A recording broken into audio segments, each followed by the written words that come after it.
Bonjour à tous, en continuation, on va présenter les bascules, aussi appelées les flip-flops. Les bascules sont des éléments en électronique qui permettent de réaliser des applications séquentielles. Séquentielles, c'est-à-dire qu'il y a un état de mémoire qui permet de faire réagir les sorties en fonction de son état précédent.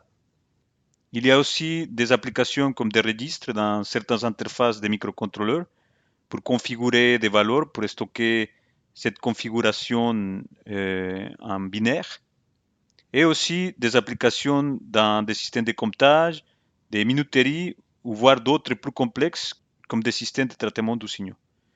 Et les systèmes de bascule sont assez répandus dans l'électronique. Nous, on va utiliser deux types, la famille TTL 74175 et la famille CMOS 4013. On verra plus tard concernant ces différences. Le fonctionnement d'une bascule est assez intuitif. Et il y a deux types, soit c'est synchrone, soit c'est asynchrone. La différence est que pour le premier cas, il y a un signal d'horloge qui va permettre d'orchestrer les basculements de l'état d'entrée vers la sortie. Donc dans ce cas, à chaque fois qu'on met en valeur de 0, plus il y a un front qui rentre dans l'entrée clock, ça va faire basculer en état 0 et de même en valeur de 1, ça va basculer la sortie en état de 1 et la sortie Q bar, elle va rester dans l'état contraire. Si par ailleurs il n'y a pas de changement de front montant, la bascule va garder son état précédent. C'est ce qui va faire un état de mémorisation. Dans le cas des bascules asynchrones, les sorties vont dépendre à tout moment de la valeur en temps réel qui se trouve dans l'entrée de cette composante. Il n'y aura pas de signal de synchronisation et les transitions vont changer de façon immédiate. Là, par exemple, on a la valeur de pin D, c'est 0, la sortie va être au niveau de 0. Il y a aussi des bascules RS, set reset. Et dans ces cas, on peut utiliser deux types d'entrées. Soit on fait l'entrée 7. Dans ces cas, si c'est une bascule synchrone, à chaque front montant, on va lire l'entrée dans le pin 7. Et si cette pin est active, alors il y aura un basculement de la sortie aux valeurs de 1. De même, si le pin reset c'est 1, donc il y aura une priorité pour mettre la sortie en état de 0. Et de ce fait, notre système va basculer à l'état de 0.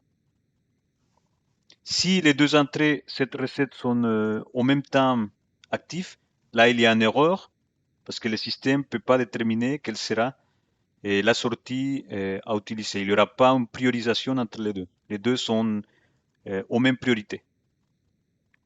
Dans le cas des bascules RS, le fonctionnement est similaire.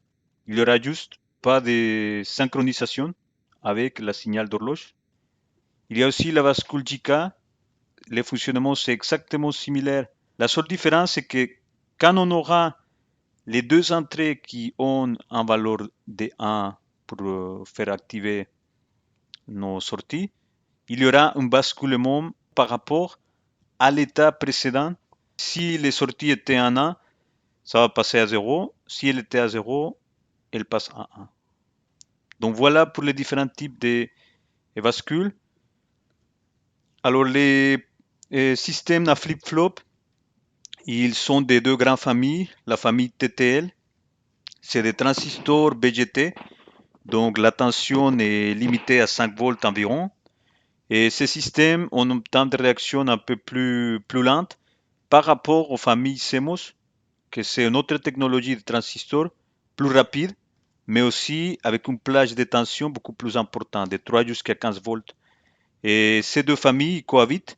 Et vous avez différents types de packaging, soit en SMD pour des systèmes qui vont être soudés en surface, soit avec des pattes traversants DIP pour pouvoir justement souder au-dessous de la platine. Il y a aussi en miniature la famille TTL, donc on peut voir à continuation, elle est composée de 4 bascules D. des 0, des 1, des 2 et des 3, avec ses sorties respectives, l'alimentation et le signal d'horloge. MR, c'est un pin qui sert à réinitialiser toutes les bascules à l'état de 0.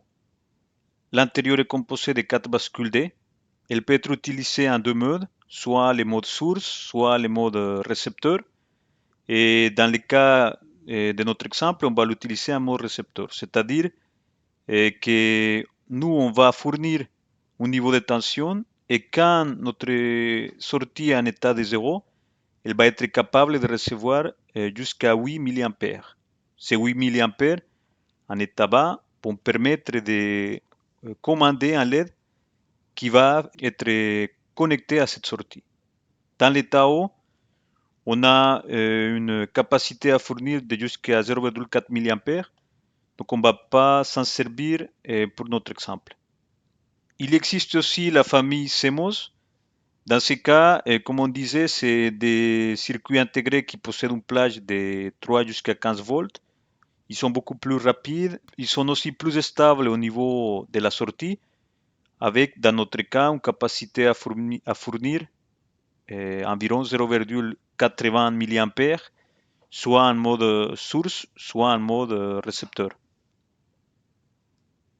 Donc BDD, c'est normalement le pin positif et BSS, c'est typiquement le pin qui est connecté à la Terre, à 0 volts.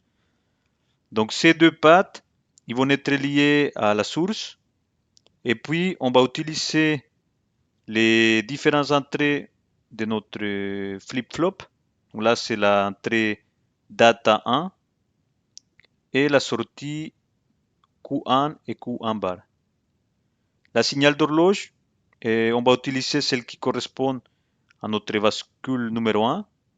La table de vérité nous permet de confirmer qu'il s'agit bien d'une bascule D. On voit qu'à chaque front montant, quand le signal d'entrée va être à 0 volts, notre sortie va devenir un niveau égal à 0 volts. Si par contre notre entrée est en logique 1, donc c'est-à-dire à 5 volts, notre sortie elle va être aussi à 5 volts. Et dans le cas contraire, les X, ça signifie que peu importe l'état de notre entrée data, tant qu'il n'y a pas un front montant, nous on va garder l'état précédent de notre bascule, si c'était actif ou bien si elle était inactif.